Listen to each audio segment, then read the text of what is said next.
Bien, entonces, buen día para la clase de hoy, del 19 de octubre. ¿Sí? Es hacer un paso por arriba de los ejercicios de la práctica 5, son poquitos ejercicios, son 6 ejercicios y un opcional. ¿Sí? La práctica esta la tienen que entregar el 5 de noviembre, o hasta el 5 de noviembre tienen tiempo para entregarla. ¿Sí? Y vamos a trabajar acá, como dice el título, con ecuaciones elípticas y en particular como ecuación paradigmática, como venimos haciendo con la ecuación de Poisson. ¿Sí?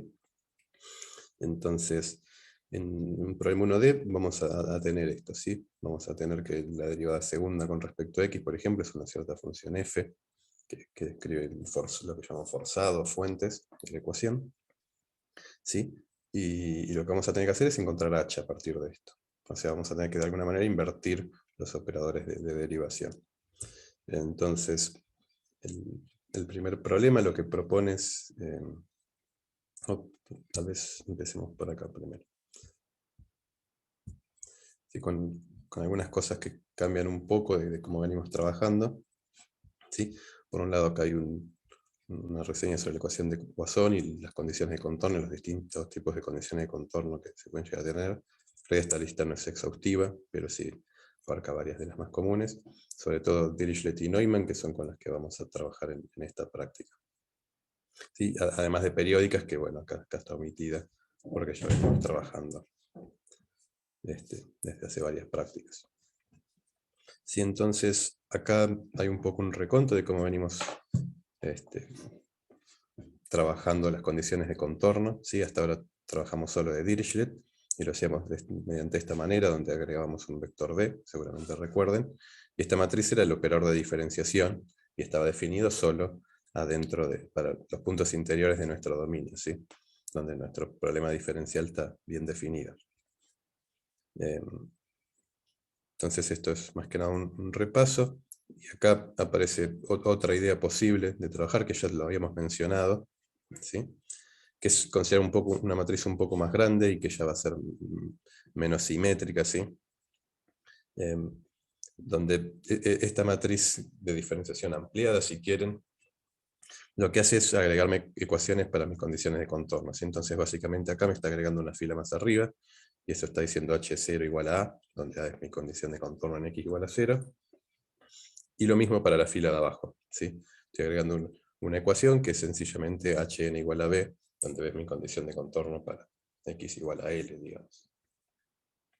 Bien, entonces ahora esta matriz de diferenciación ampliada la puedo multiplicar por este vector h que incluye a los extremos, ¿sí? Fíjense que en los extremos igual no estoy estimando derivadas, o al menos no voy a estimar la misma derivada acá dentro del dominio, ¿sí? Y ahora mi problema es sencillamente esto. Y si yo quisiera encontrar h en todos lados, bueno, consiste en invertir este problema. Una forma costosa pero sencilla de hacerlo es invirtiendo D, esta matriz ampliada de Moño, ¿sí? Y con eso determinamos H. Lo bueno de plantearlo de esta manera, si bien queda un sistema un poco más grande, ¿sí? Que agrega dos filas, es que también resulta un poco más sencillo agregar si uno tiene, por ejemplo, una condición de Neumann, o sea, una condición sobre la derivada en alguno de los bordes. Resulta bastante sencillo agregarlo, ¿sí? Entonces, si uno tuviera condiciones de Neumann, como mencionamos acá, este caso considera condiciones de Neumann en ambos extremos, pero podría ser uno solo, ¿sí? Alcanza en la primera fila poner un estimador de la derivada primera, ¿sí? Por ejemplo, diferencias finitas de orden 4, creo que es esto. Sí, y de esta manera lo que uno está escribiendo es h' igual a en el borde, ¿sí? Lo que estaba acá. Sí, una cosa sobre condiciones de contorno de Neumann, que en 1D parece tedioso, pero hace que después, cuando uno sube a más dimensiones, sea más fácil. Sí, fíjense que en x igual a 0, la condición de Neumann es sobre menos la derivada, ¿sí? Porque siempre estamos pensando en que condición de Neumann es una derivada normal, porque se asociamos a un flujo que entra o sale de nuestro dominio, y por convención, como están acostumbrados ya de infinitas materias, tomamos normal externa, ¿sí? Y entonces de esta manera también, una vez que definimos esta matriz ampliada con condiciones de Neumann, ¿sí? De encontrar H se reduce a invertir el problema de este estilo, ¿sí? de moño por h igual a f moño. Sobre f moño no dije nada, pero bueno, f moño creo que es bastante sencillo también ver cómo lo ampliamos. ¿Sí? Colocamos en la primera fila la condición de contorno en x igual a 0, y en la última fila la condición de contorno en x igual a l. ¿Sí? Y de esa forma estamos tratando las condiciones de contorno en la propia matriz. Bien, y entonces, ahora si quieren volvemos un poquito por arriba y vamos con esta idea ya qué problemas pueden encarar. Y bueno, pueden encarar el problema 1, que les pide resolver, o crear una función que resuelva la ecuación de Poisson 1D con bordes, ¿sí? Y que no consiguen el caso donde pueden llegar a tener dos condiciones de Neumann, porque ese problema no tiene solución única, ¿sí? Como menciona acá. Más adelante vamos a tratar cómo eso en un caso cómo resolver eso en un caso poco distinto, que es el de condiciones periódicas, pero que en esencia es el mismo problema. ¿Sí? Y bueno, tienen que escribir esta función de Poisson 1D, que acá tienen una estructura, ¿sí? para guiarlos, y después agarrar estos problemas físicos, de los cuales conocemos solución analítica, y ver que la solución que obtienen efectivamente es la que aprendimos en física 1, física 3 puede ser en este caso. ¿Sí? Después, como no puede faltar en estas prácticas, algún problema sobre el estudio del orden de convergencia. ¿Sí? Entonces, nada, tienen que estudiar la convergencia de este problema para distintos valores de K, y también fijarse un poco qué pasa con el error a medida que aumento K. ¿Sí? Y nada, creo que ya se lo imaginan, porque inclusive desde la parte analítica es fácil de ver. Pero también, además de verlo como la parte analítica, pueden empezar a pensar como que empieza a pasar a medida que empiezo a querer tomar derivadas de estructuras que son más chicas, o sea que tienen un K más grande. Bien, y después el problema 3 volvemos a nuestras queridas condiciones de contorno periódicas, ¿sí? Donde acá abordamos un poco de que este problema sí no tiene solución única, ¿sí? Si yo agrego una constante a cualquier solución h de este problema, esa nueva función h' a la que yo le agregué una constante sigue verificando la misma ecuación diferencial con las mismas condiciones de contorno, ¿sí? Así que hay que especificar una condición extra, que es lo que se suele hacer es especificar el valor medio de h, y en particular vamos a considerar el valor medio nulo, ¿sí? Que es lo más sencillo, y después si uno quisiera otro valor medio, sumar una constante. Bien, entonces procedemos a plantear de la misma manera, sacando que acá va a ser solo la matriz de diferenciación, acá no va ampliada con ninguna condición de contorno. ¿Sí? Y bueno, si uno quiere invertir este problema, por ejemplo, invirtiendo D, se va a encontrar, ¿sí? A menos de eventuales errores numéricos, se va a encontrar con que D es singular y no lo puede invertir. Entonces hay que resolver eso, y hay varias maneras de hacerlo. Una es modificando un poco esta ecuación, ¿sí? Que bueno, si alguno quiere podemos hablar un poco sobre cómo se podría hacer eso. Pero otra forma de hacerlo es usar, creo que la mayoría de los métodos iterativos lo que hacen es, cuando este problema está indeterminado, lo que hace es intentar resolverlo minimizando la norma de h. ¿Sí? Y si no, otra solución, también en el mismo sentido, es usar cuadrados mínimos, ¿sí? Que también va a intentar minimizar el error al realizar esta operación, y intentando o convergiendo también a la solución que tiene norma mínima para h. Y esa en particular va a ser la que tiene valor medio nulo. Bien. Entonces, con esto ya pueden resolver la ecuación de Poisson con condiciones de contorno periódicas. Y acá de nuevo hacer un pequeño estudio de convergencia, no como el de arriba pasando por todos los órdenes y demás, sino acá elijan un orden de aproximación que les parezca. Y fíjense que si prueban 2, 3, 4 valores de n, el cociente entre los errores va disminuyendo de acuerdo a lo que esperarían a priori. Después pasamos a la ecuación de Poisson 2D, ¿sí? Y para eso vamos a volver un poco al apunte, ¿sí? Que fíjense cómo veníamos escribiendo Poisson hasta ahora, cómo lo deben haber hecho ustedes en, perdón, Laplace, el laplaciano de H, cómo lo deben haber hecho ustedes en la práctica 4. ¿Sí? Y lo estamos haciendo de esta manera. ¿Sí? Tenemos una matriz H con nuestras incógnitas, que es la función sobre cada punto del espacio, y obteníamos el laplaciano de esta manera. Pero fíjense que esto, si uno quiere obtener H, no resulta fácil de invertir. ¿Sí? Sobre todo porque además es un problema lineal, tendría que ser súper sencillo de invertir, tendría que poderse escribir como D por H, una cierta matriz A por H, igual a mi F, a mi vector de soluciones, o mi matriz de soluciones en este caso. Acá hay un problema, esto tendría que ser una matriz, está tipiado como vector la tipografía. Pero bueno, tiene dos índices, se van a dar cuenta. ¿Sí?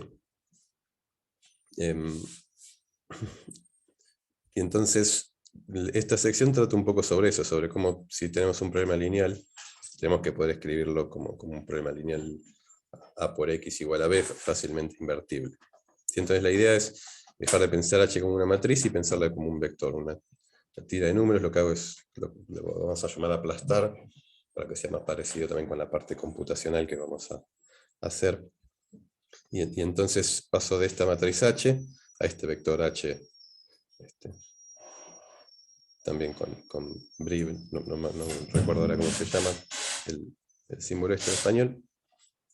Y entonces tenemos esto, fíjense que la información es la misma, y lo que vamos a hacer va a ser definir operadores, este operador modificado D y este modificado I, de forma tal que operen sobre este vector. Y entonces acá lo hacemos para D, ¿sí? Fíjense que básicamente lo que queremos obtener es esto, y entonces vemos que D va a tener esta forma. ¿Sí? Y lo podemos generalizar a partir de si sabíamos como bueno, vamos a decirle moñito a esto, sí, no es un moñito, pero disculpen, se me fue la palabra ahora. ¿Sí? A partir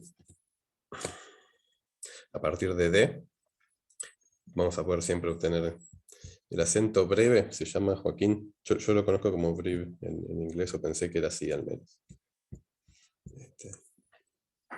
Y antes lo sabía decir en español, pero hace muchísimo que no usaba este acento.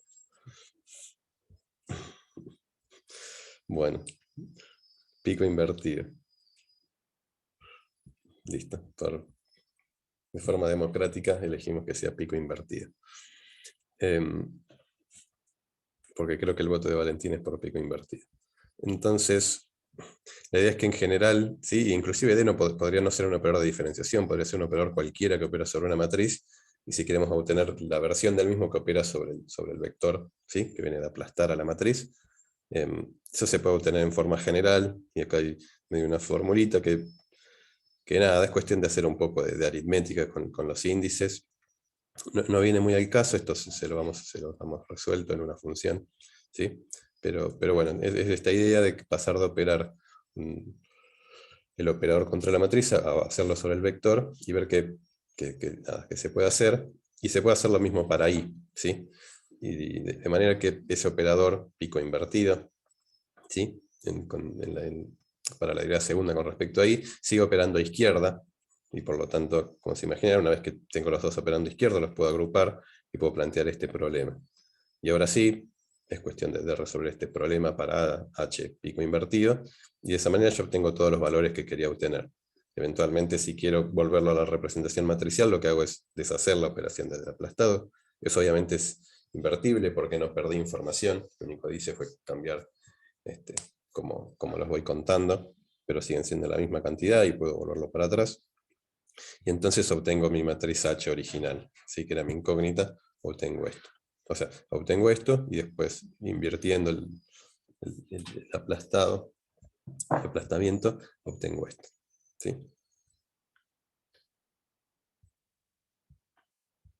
Bien. Bueno, entonces, con esa idea que también todo esto ya lo vieron en la teórica, ¿sí? Entonces, con esa idea pueden ya hacer el problema 4, donde resuelven la ecuación de Poisson 2D periódica, ¿sí? De manera bastante sencilla.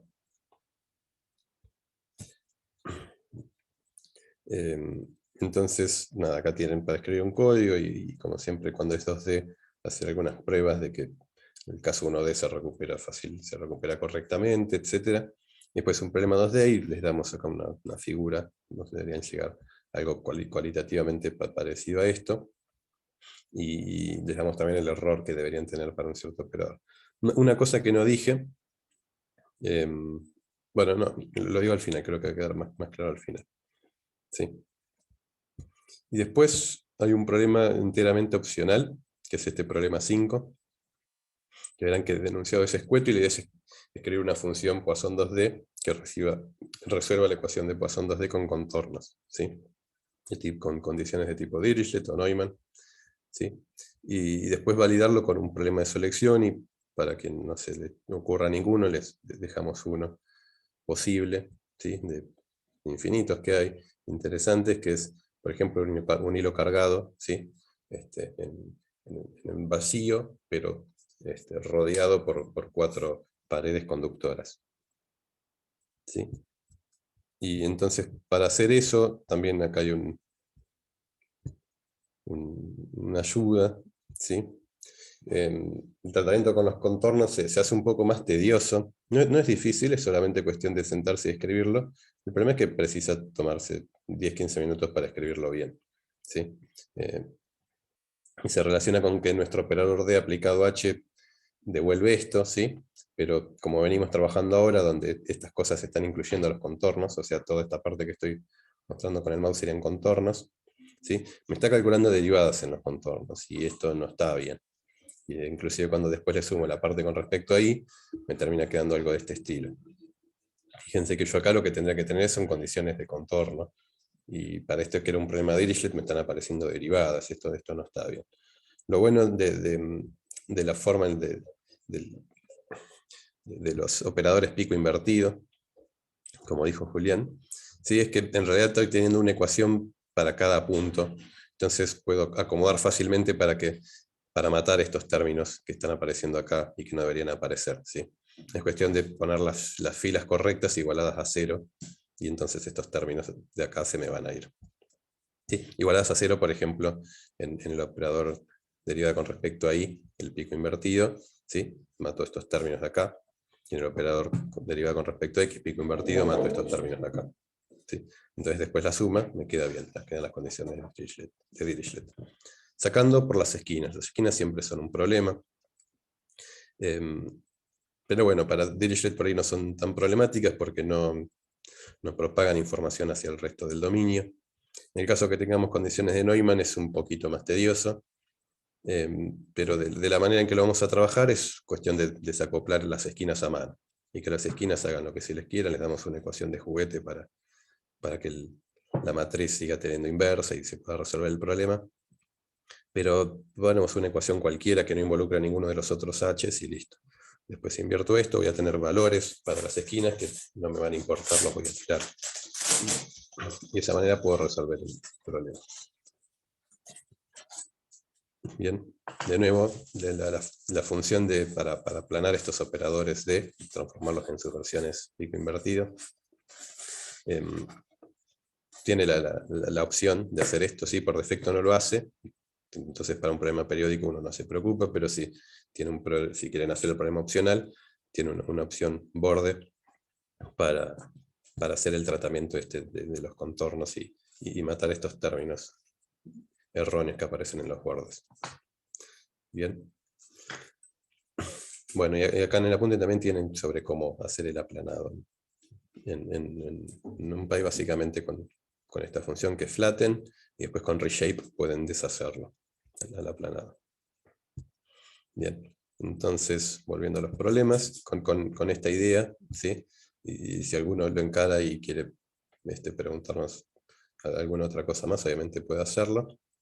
Van a ser el problema 5, que nada, aunque sea opcional, me parecía interesante para dejarlo, para que llegue por ahí, no tengan tanta dificultad con los primeros problemas. Si quieren ponerse a hacer esto, es un problema bastante lindo, uno puede empezar a resolver, o sea, distribuciones de carga en cavidades y ese tipo de cosas, en situaciones que no son simétricas, y que es interesante. Y después, como les venimos diciendo desde hace un tiempo, el último problema es implementar un solver para la ecuación de Navier-Stokes, ¿sí? 2D incompresible, o sea, este sistema de ecuaciones. Bien, y para eso lo vamos a guiar. ¿Sí? La idea es hacer un solver lo más sencillo posible a esto, ¿sí? Que no va a ser óptimo y va a tener un error que se podría reducir. Pero resolver este problema, este tipo de problemas no lineales en más de una dimensión, etcétera, no es sencillo.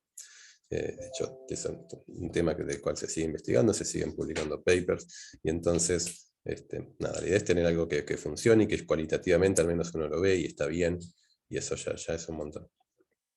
Entonces, para hacer eso, el ejercicio es bastante guiado, entonces vamos implementando cada una de las partes.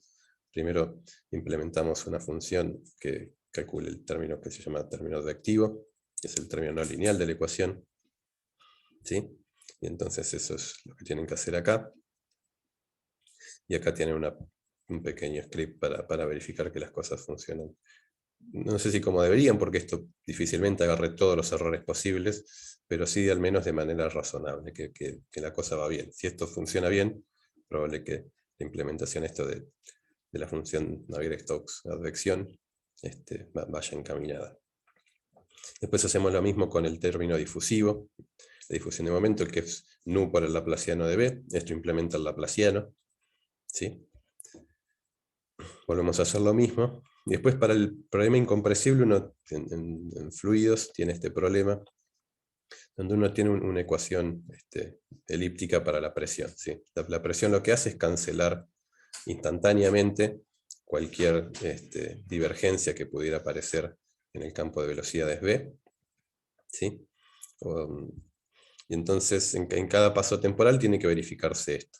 Entonces una vez que uno calculó esto, usando el B del paso anterior, ya puede calcular la presión para este paso, sencillamente invirtiendo esta ecuación. ¿Sí? Y con la estrategia que venimos trabajando en diferencias finitas, esta parte suele ser la más problemática de resolver Navier-Stokes. ¿Sí? Invertir la presión o determinar la presión suele ser la parte más computacionalmente cara. ¿Sí? Entonces, acá trabajamos un poquito distinto en cuanto a la programación, no mucho, y vamos a usar esta función que se llama factorize, y lo que vamos a hacer es como ya generar una descomposición para este operador laplaciano de P, generar una descomposición cuando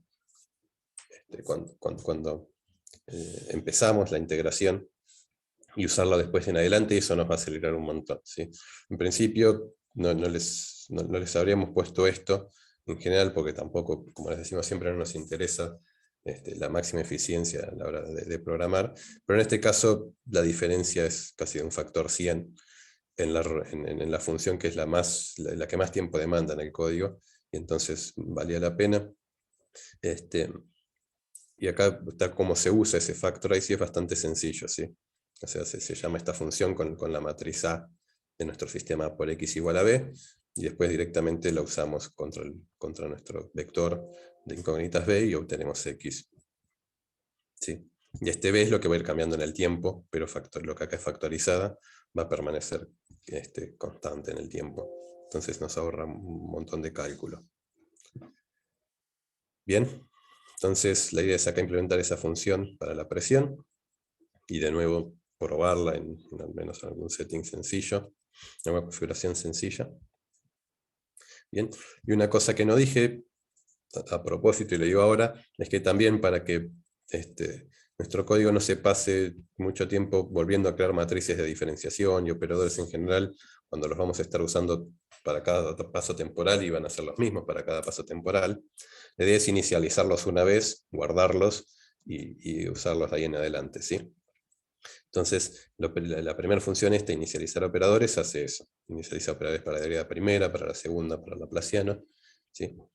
Y entonces, para cada ladrillito que vayan implementando, van a tener que implementar la parte asociada en inicializar operadores. Por ejemplo, para advección, van a tener que implementar los operadores que van a usar para estimar la derivada primera. Y una vez que hicieron eso, ya pueden usar advección. ¿Sí? Acá está bien explicado, sí, no quería reparar mucho en eso, porque nada, eso es más una estrategia computacional. En la parte numérica lo que queremos hacer es esto, ¿sí? Escribir estos ladrillitos de advección, difusión y la presión. Entonces acá hay algunas funciones de utilidad, esto ustedes no tienen que hacer nada. Es una función que genera ruido periódico, que genera un cierto perfil base, cálculo de energía, divergencia, campo de vorticidad. Y después, si quieren, mírenlo con detenimiento.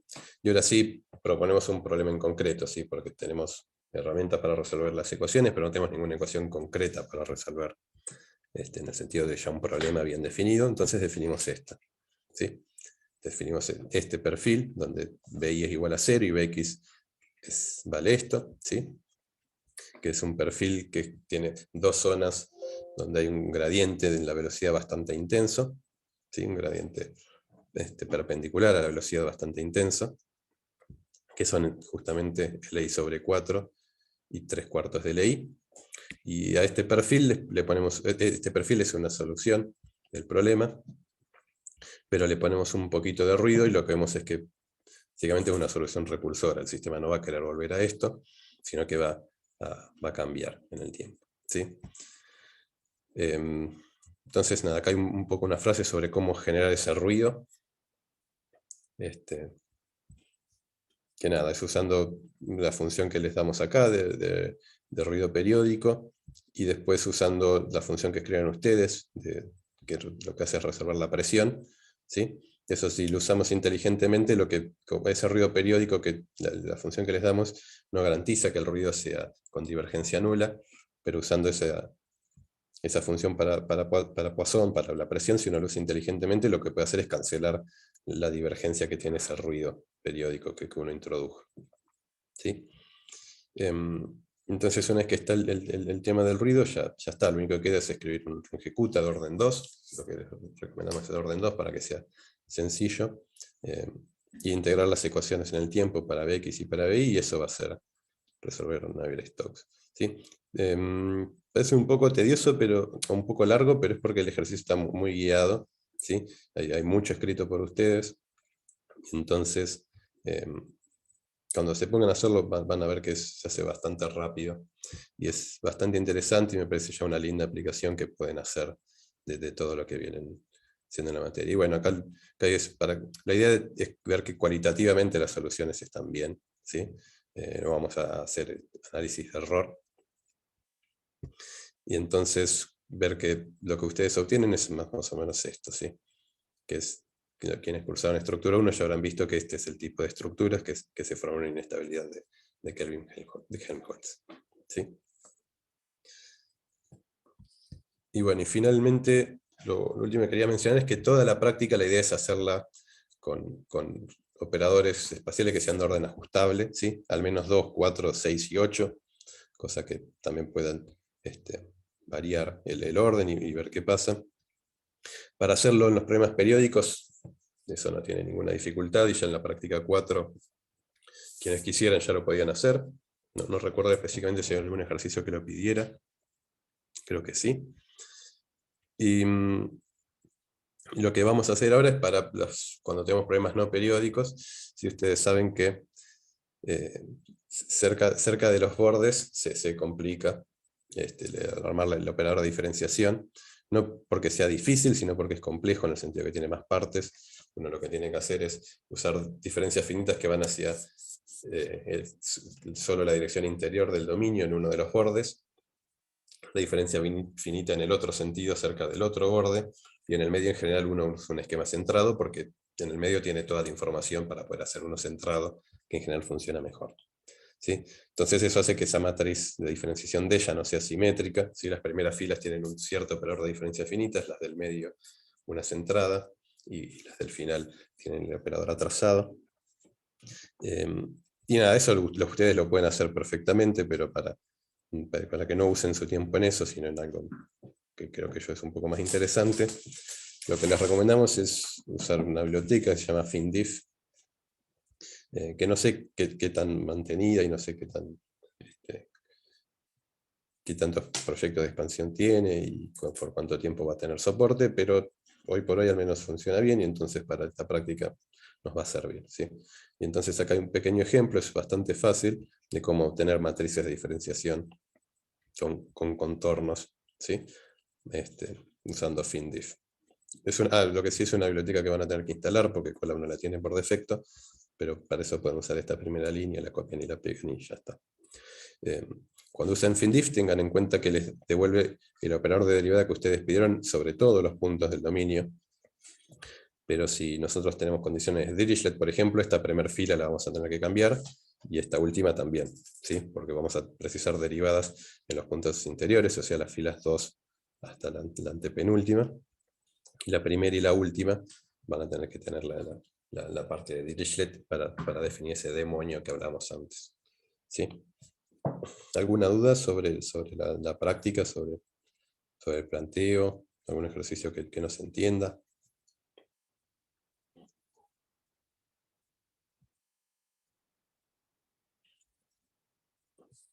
Bien, asumo que después cuando tengan más tiempo para ver los enunciados, eventualmente nos van a preguntar. Bien, entonces si no hay dudas, detengo la grabación.